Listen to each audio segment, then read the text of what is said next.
اگه تو هم عاشق کشیدن پورتره با آبرنگ هستی، این ویدیو رو حتما دنبال بکن. ما اومدیم تو ویدیوهای قبلی اجزای صورت رو تک به تک کار کردیم و الان آماده این هستیم که بتونیم یه پورتره کامل رو با همدیگه بکشیم. اگه ویدیوی قبل رو ندیدی حتما اون رو ببین، چون این ویدیو دنباله ویدیوی قبلی هستش. به دلیل اینکه حجمش خیلی بالا بود اون رو به 2 تا بخش تقسیم کردیم که بتونیم اون رو راحت تر ببینیم.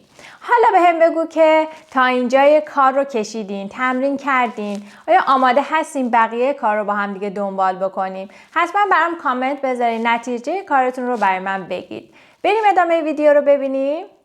خب اگه یادتون باشه این رو قرار بود با هم دیگه کارش رو تموم بکنیم و حالا آروم آروم کارمون رو میبریم جلو و رنگ ها رو لایه لایه اضافه میکنیم. چیزی که هست الان مقوای من کاملا خشک هستش، به خاطر همین حتما بیاین از رنگ های رقیق استفاده کنین، یعنی اینکه غلظت رنگتون پایین باشه و آب ملاتتون در واقع بیشتر باشه و در واقع ما میخوایم لکه گذاری بکنیم، چین و چروک ها رو در بیاریم و حالت هایی که توی صورت میبینیم رو بذاریم. پس این خیلی مهم هستش که حتما رنگمون رقیق باشه و سایه ها رو آروم آروم لایه لایه بهش اضافه میکنیم. اینکه یوهویی بیایم یه رنگ غلیظ بذاریم خیلی خوب نیستش. پس بهتر این هستش که از رنگ های رقیق تر ولی لایه لایه روی هم بذاریم.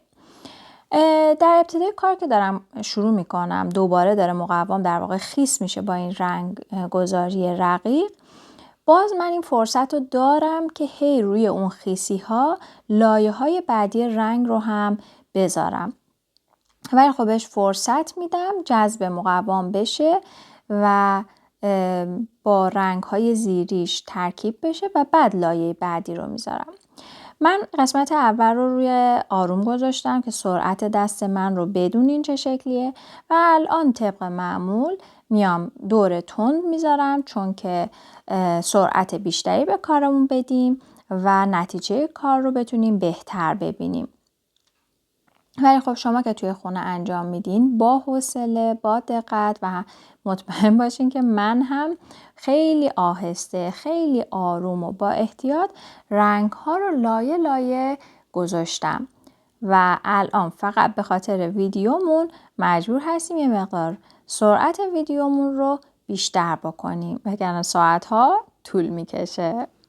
یه سوالی که دارم اینه که شما بیشترین رنگ هایی که توی آبرنگ استفاده میکنین چه رنگ هایی هستش؟ یعنی بعضی ها هستن که وقتی میخوان چهره بکشن حتما به صورت فیکس از مثل من از رنگ اوپرا و یلو گرین استفاده میکنن و ترکیب رنگشون رو با این دو رنگ میسازن و هی من رنگای دیگه به اینا اضافه میکنم. حالا کنم شما چی هستش؟ بعضی هستن از آبی توی پورتره خیلی استفاده میکنم، بعضی از سبز برای سایه ها. حالا من میخوام بدونم که شما از چه رنگایی استفاده میکنین. برام کامنت بذارین که رنگهایی که شما استفاده میکنین و توی پالتتون بیشتر هست رو بدونم. خب همونجور که میبینین من دارم گوشه صورت در واقع این خانم رو لایه لایه تیره تر میکنم و به کارمون به صورتمون حجم میدم. یه چیزی رو بدونین توی نقاشی آبرنگ، تکنیک آبرنگ، وقتی که کار خشک میشه چندین لایه کم رنگ تر میشه. پس نترسین از اینکه رنگ ها رو پر رنگ بذارین، چون وقتی کار خشک بشه یا سشوار بکشین مطمئنا چندین درجه کارمون کم رنگ تر دیده خواهد شد. پس الان چون خیسه به نظرتون شاید خیلی پر رنگ بیاد ولی آروم آروم اینها ترکیب میشن با رنگ های زیری کناری و کم رنگ تر هم میشن در نهایت. کاری که من میکنم الان دارم تیرگی های دور چشم رو میذارم که بتونه اون گودی داخل چشم رو نشون بده. از رنگ های باز دوباره رد براون، قهوه‌ای و بنفش برای سایه ها قسمت های تیره حتما استفاده میکنم. بعد دیگه و اینو یادتون باشه، ببینین همینجور که دارین نگاه میکنین من قلموم رو با رنگ میذارم روی مقوا، ولی سری میشورم، آبشو میگیرم و اون قسمت رو محو میکنم. این خیلی مهم هستش که همون لحظه کارتون رو محو بکنین که کار لطیفتر بشه. یه نکته خیلی مهمی که هستش، روی مقوا باید سعی کنین سفیدی ها رو نگه دارین. یعنی ما نمیایم مثل رنگ روغن، اکریلیک یا هر چیز دیگه ای بیایم رنگ سفید اضافه کنیم به کارمون. توی آبرنگ هم چیزی رو نداریم، بنابراین سفیدی خود کاغذ برای ما خیلی مهم هست برای نورهامون. پس تا اونجا که میتونین اونها رو نگه دارین، حفظش بکنین که وقتی که از دستش بدیم دیگه کاری نمیتونیم بکنیم. یه جاهایی از نقاشی آدم وقتی که خوب در نمیاد، بدونیم که اونجاست که داریم یه چیزی یاد میگیریم و مطمئنا دفعه بعدی خیلی بهتر خواهد شد. پس اصلا نترس، برو با آب و رنگ کارت رو ببر جلو. مطمئن باشه جاهایی که خراب بشه با آب هم میتونی کارتو درست کنی. بعضی موقع هم با رنگ میتونی این کارو بکنی. یعنی ما میتونیم کارمون رو تصحیح بکنیم و با تجربه، با تکرار همه اینها کامل دستتون میاد. الانم توی کار من که انجام میدم میبینین یه وقتایی من یه جایی رنگ اضافه میذارم، اون رو میام بر میدارم، با آب زیاد میام پاکش میکنم، یه جا کمتر میشه با رنگ میام بهش اضافه میکنم و حجم بیشتری بهش میدم. پس کلی ما وقتی که ارتباط برقرار کنیم با قلمو، با رنگ هامون، برای خودمون دیگه راحت تر میشه و کارمون رو راحت تر میتونیم جلو ببریم. به خودت اجازه بده حتما که اگر اشتباه شد هیچ اشکالی نداره. اشتباه کردن رو به خودت راحت بگیر، چون یه وقتایی اون قسمتی که فکر میکنی اشتباه انجامش دادی یه اتفاق خیلی خاص میفته و خاص‌ترین قسمت کارت ممکنه همونجا باشه.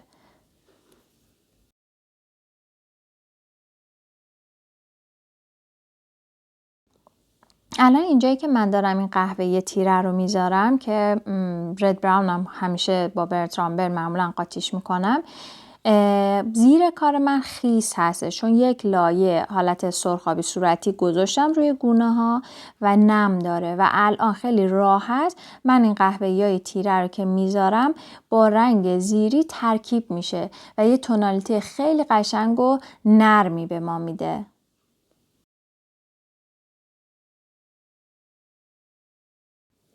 خب مطمئناً گوشه کار وقتی به رویشمون نزدیک میشه، قسمت گونه، اون قسمت تیره تر هستش چون سایه موها روسری افتاده و نور کمتری بهش خورده. پس اینا رو همه رو بهش دقت میکنیم. توی آبرنگ ما ابرو رو نمیایم خیلی با دقت بکشیم. البته همه اجزای که توی آبرنگ میکشیم صورت خیلی کلی میذاریم، لکه رنگ میذاریم، یه المان کوچیک از اون اتفاق رو میذاریم. مثلا اگه ابرو هستش ما میایم اون رو محو میکنیم، رنگگذاری میکنیم و در نهایت مثلا چند تا تار ابرو رو به عنوان المان که اینجا ابرو هستش میایم میکشیم. یادتون باشه یه رنگ رو خالص بر نداریم بذارین، حتما ترکیب کنیم. مثلا ممکنه تو ذهنتون باشه خب ابرو تیره است، مشکیه، بیام یه راست یه رنگ مشکی یا قهوه‌ای خیلی تیره بذارم. خیلی خب اون رنگ رو میذاریم و کنارش حتما یه رنگ گرم بذارین، یه رنگ قهوه‌ای روشن‌تر، رد براون یا مثلا یکم قرمز توش قاطی کنین، سبز قاطی کنین. اینها باعث میشن که اون قسمت گرمتر دیده بشه و تونالیته به وجود بیاد و آروم آروم به رنگ‌های دیگه ختم بشه و این کار باعث میشه که طبیعی‌تر بشه، سایه به نظر بیاد.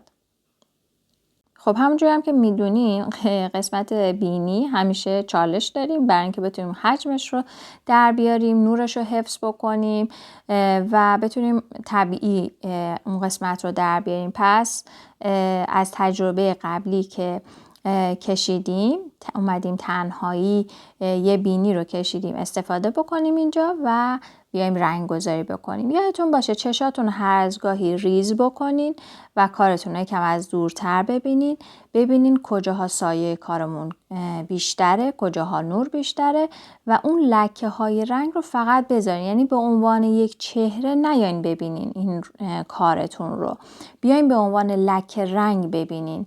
خب و این لکه های رنگ رو کنار هم میذارین آروم آروم، شکل چهره ما رو کامل تر میکنه. یه وقتایی که میبینین نقاشی یکی به دلتون میشینه و اونو دوست دارین، در واقع همون احساسیه که اون نقاش گذاشته روی نقاشیش و اون رو خلق کرده. پس این خیلی مهم هستش که با آرامش، با صبر بشینین نقاشیتون رو بکشین و اون حس قشنگ خودتون رو بهش انتقال بدین. دوباره نکته‌ای که داریم همیشه قسمت مثلا سر بینی، اینها یه قرمزی خاصی دارن نسبت به جاهای دیگه صورت، گونه ها همینطور. اینها رو بعد اون صورتی، اون قرمزی خاص رو بذارین. و نکته دیگه این که این حفره بینی باید حتما با تیرگی ها شروع بشه و در نهایت باز به قرمزی بخوره، به رد براون و اینجور رنگ ها بخوره و آروم آروم محو شه و ملایم بشه. چون که یوهویی مثلا فقط حفره بینی رو بیایم یه لکه سیاه بذاریم یا یه لکه قهوه‌ای تیره بذاریم، خیلی قشنگ نمیشه و جدا میشه کارمون، برشدار میشه. وقتی اون لکه تیره رو میذاریم حتما پایینش هم یک لکه، مثلا اگر قهوه تیره میذاریم یه رد براون، برت آمبر و همینجور آروم آروم بهش لایه لایه اضافه کنیم قسمت پایین ترش. وقتی به آخرای کار میرسیم کارمون یه مقدار سخت‌تر میشه از این جهت که باید جزئیات رو با صبر خیلی زیاد با کمترین آب انجام بدیم، چون حساس ترین قسمتی هستش که ما داریم. کاغذمون هم حساسه چون روش انقدر کار کردیم، انقدر قلم گذاشتیم، آب گذاشتیم، هی خوش شده، هی تر شده و یه کمی آسیب دیده است، یه کم خسته شده. بنابراین خیلی باید ازش مراقبت کنیم این لحظات آخر که ملایم و با احتیاط رنگ گذاری بکنیم. سایه ها رو باید خیلی کم کم اضافه بکنیم. خب یادتون نره، ببینید من دارم روی این مسئله خیلی تاکید میکنم. یوهو یه رنگ خیلی پررنگ نذاریم، لایه به لایه. مثلا من روی بینی اول اومدم سرخی هاش رو گذاشتم، حالا خیس نم داره، روش میام تیرگی ها رو میذارم که این تیرگی آروم آروم با رنگ زیریم ترکیب میشه و تونالیته به وجود میاره و محو میشه. با قلمو حتما بهش کمک میکنیم، قلمویی که آب نداشته باشه و نم اون رو گرفته باشیم، یه نم خیلی کم داشته باشیم، فقط لبه ها رو باهاش محو کنیم. حالا من الان دارم میام تیرگی ها رو هی اضافه میکنم که صورت بیشتر حجم بگیره، بتونم سن چهرم رو در بیارم. چین و چروک ها رو میذارم، آروم آروم اضافه میکنم، عجله نمی کنم، یهو نمیام زمخت یه سری خط ها رو بذارم. اگر که دیدین زمخت شد به دلیل اینکه ما داریم کار میکنیم روی این چهره یکم نم داره کارمون. سریع میایم با قلموی تمیز آبشو میگیریم با دستمال کاغذی همیشه کنارتون باشه، تو دستتون باشه، آب قلمتون رو بگیرین و اون رو محو بکنین.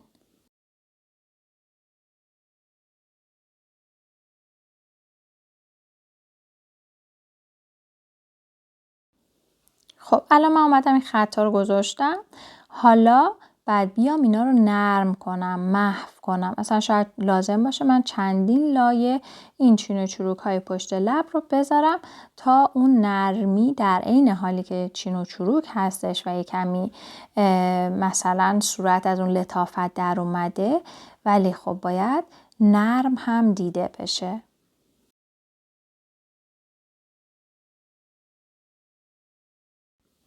من اومدم برای قسمت های تیره تر یه کمی سبز هم به کار بردم. سبز کنار صورتی یا همون اپرا خیلی ترکیب قشنگی به ما میده و سایه ها رو برای ما خیلی در میاره. وقتی روش رنگ گذاری بشه با اون لایه زیری وقتی ترکیب بشه یک تونالیته خیلی قشنگ و گرمی به ما میده. خب الان ببین اینجا کار من چون خیس شده بود قبلا و من این رنگ مشکی گذاشتم اونجا پخش شد. پس راه چاره داریم. من اومدم با دستمال کاغذی پاکش کردم تا بعد برم سر وقتش رو بهش رسیدگی کنم.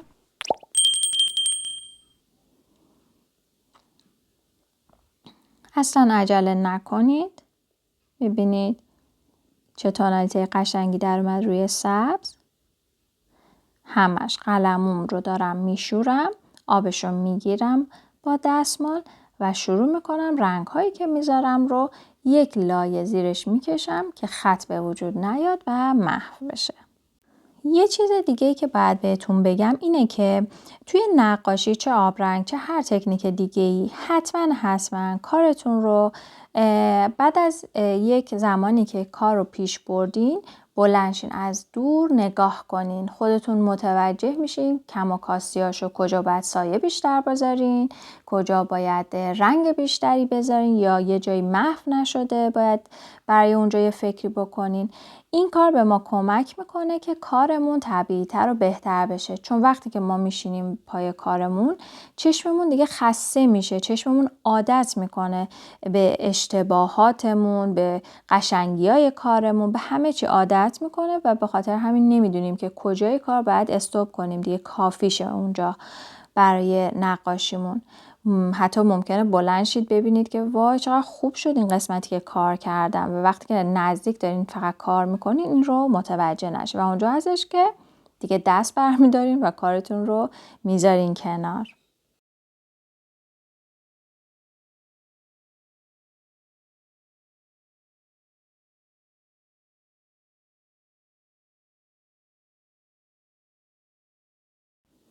الان اینجای کار کاملا خشکه. من دارم با قلموی تمیز در واقع اون خط‌ها اون لکه هایی که میذارم و کناره هاشو محو میکنم که آروم آروم برای من تونالیته به وجود بیاره. من داخل چشم رو گذاشتم مرحله آخر به خاطر اینکه رنگ ها توی همدیگه نرن. چون قسمت سفیدی چشم رو داریم که ما میخوایم اون سفیدی چشم باقی بمونه برامون. و الان چون کار من خیس هستش بهش اجازه میدم کامل دور چشم رو کار بکنم. وقتی که کامل تموم شد اون وقت میام داخل چشم رو کار کنم. ولی اون موقع باید خیلی مطمئن باشین که حتما دور چشم خشک شده باشه. یا با سشوار این کار رو انجام بدین یا یه فرصت خوب بهش بدین تا کامل خشک بشه.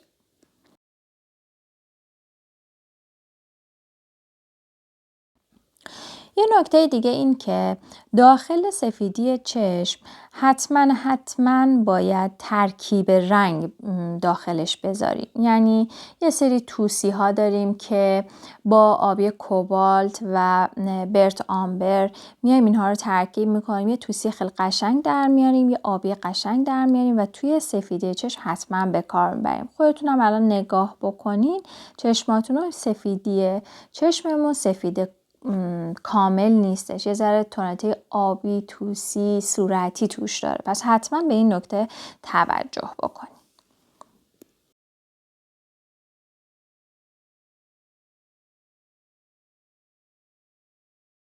خب من الان خیالم راحت هستش که داخل چشم رو میتونم کار کنم چون که اطرافش خشک شده.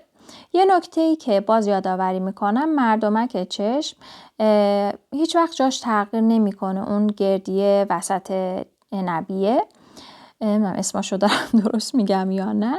و حتما مدل من اینجوری بود که اکثر چشم البته همینطوره که دور عنبیه دایره بزرگ رو حتما تیره تر میکنیم که حجم بهتری بگیره و داخل چشم سیاهی داخل چشم رو هم همینطور. یادتون باشه که قسمت پایینی پلک همیشه تیرگی داریم، سایه داریم و این باعث حجم دادن به قسمت چشم میشه.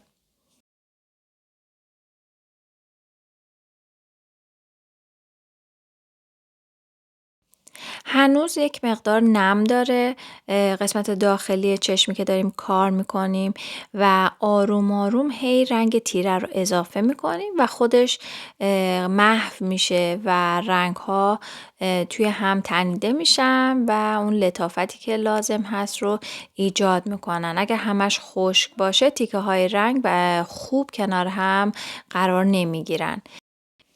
توی ویدیوهای قبلی اگه یادتون باشه ما با هم کره رو کار کردیم و به کره حجم دادیم، یعنی توی تکنیک آبرنگ این کار رو کردیم اگه یادتون بیاد و در واقع کره چشم هم تبعیت میکنه از همون.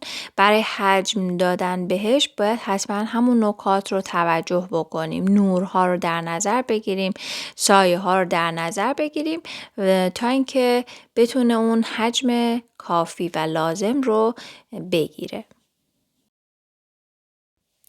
مثل همیشه که بهتون میگم یادتون نره نفس کشیدن و نفساتون رو حبس نکنین، نفس بکشین و راحت باشین موقع کشیدن.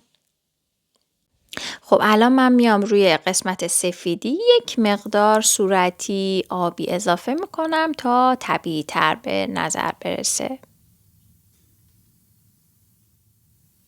قسمتی که ابرو هست رو میایم چند تا نخ مو میذاریم، همون المان ها هستش که به چند تاش اشاره میکنیم و برامون کافی هستش، وگرنه کل ابرو رو در حد یک سایه میذاریم. دیگه این آخرای کار باید دقت بکنیم، چشمام رو هی نازک بکنیم تا ببینیم کم و کاسی های کارمون کجا هستش، کجاها به تیرگی بیشتری احتیاج داریم و کجاها به رنگ احتیاج داریم.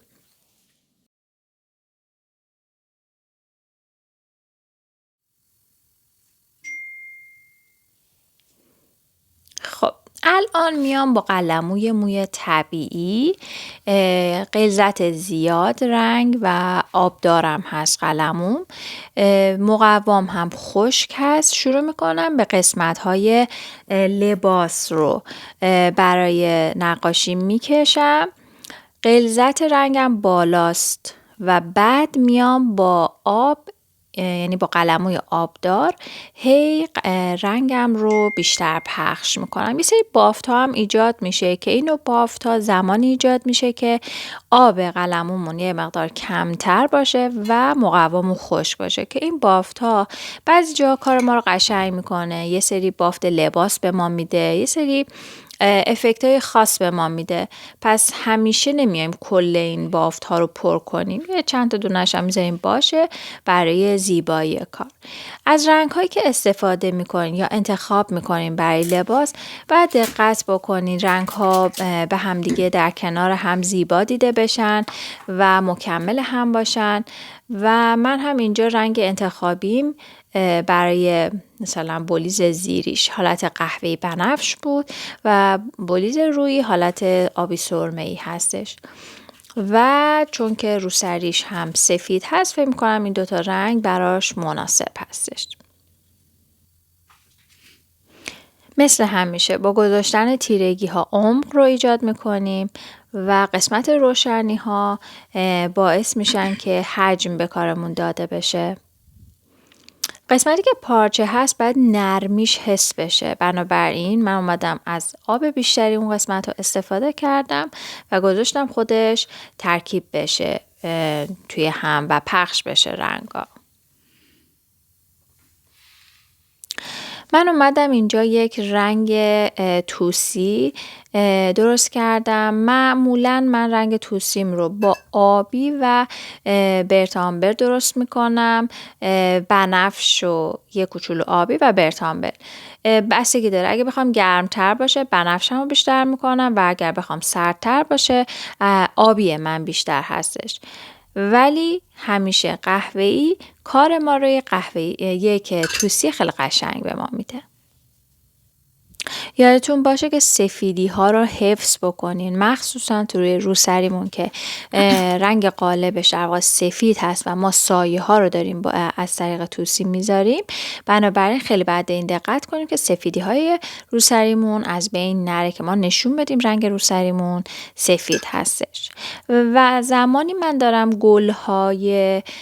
گلهای سرخ روسری رو اضافه میکنم که یک کوچولو نم داره روسریم، فقط یک ذره روی اون دوم روسری که میخوام کار کنم اونجا رو نم نمیزنم که میخوام گلش یکم واضح تر باشه و خیلی محو نشه، ولی بقیه جاها چون میخوام محو بشه حتما یکمی نم خواهد داشت. به من بگید که شما هم دارین الان همزمان با من نقاشی میکشین یا کامل میشینین ویدیو رو میبینین، تجربه میکنین، خوب مشاهده میکنین و بعد کارتون رو شروع میکنین. البته که برای کشیدن آبرنگ راه و روش متفاوتی وجود داره. هر کسی یک راهی برای خودش داره و بسته به اون مدل یا مقوا انتخاب میکنه که از کدوم روش استفاده بکنه. بعضی اوقات ما فقط مقوام رو زیرش رو خیس میکنیم، گاهی هر دو بر رو خیس میکنیم و گاهی اصلا خیس نمی کنیم و خوش کار میکنیم، همون لحظه قسمت های مختلف رو خیس میکنیم و کار میکنیم. بستگی داره با کدوم روش راحت ترین. همه روش ها رو امتحان کنین، یک چیز ثابتی نیستش که حتما همون راه رو برین، پس نترسین از امتحان کردن. یه چیزی که باید بگم، خیلی از من سوال کردن این بود که من اول کار فقط زیر مقوا رو خیس کردم و با دستمال هوای زیر مقوام رو گرفتم، ولی روی مقوام خشک بود از اول، من خشکش نکردم. خب داریم میرسیم به لحظات لذت بخش پایان کارمون که ریزه‌کاری ها رو میذاریم و در نهایت امضای کار ما میمونه که امضا هم یکی از مهمترین بخش های کارمون خواهد بود. پس روی امضاهامون هم باید کار بکنیم، براش باید فکر بکنیم از چه رنگی انتخاب کنیم، کجای تابلومون باید اون امضا رو بکنیم. اگر تو هم نمیدونی که جای امضا کجا بهتر هست به من بگو، بعد من سوال کن تا برات بگم.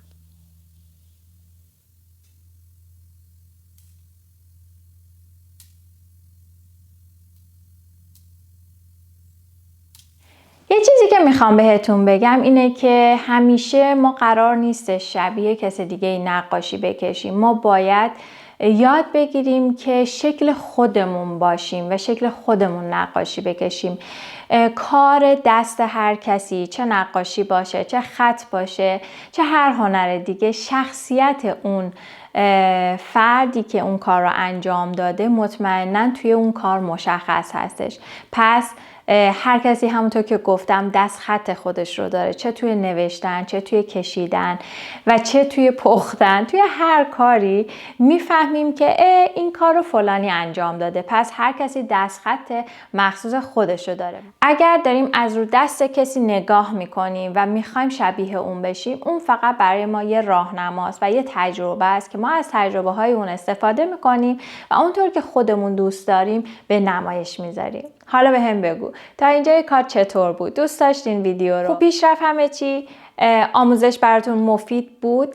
و اگر اینطور بوده خوشحالم میکنین با لایک هاتون، با کامنت هاتون، اینکه سابسکرایب کنین، زنگوله رو بزنین تا اینکه هر وقت که ویدیوی بعدی میاد نوتیفیکیشنش براتون. اگر نظری دارین، پیشنهادی دارین، مطلب خاصی هستش که دوست دارین آموزشش رو ببینین، حتما برای من کامنت بذارین تا اولین فرصت اون ویدیو رو من تهیه بکنم. من آلمان زندگی میکنم در شهر برلین و اگر دوست داشتین در کلاس‌های حضوری من شرکت بکنین برای من کامنت بذارین تا اطلاعات کامل رو در اختیارتون بذارم. تا بعد.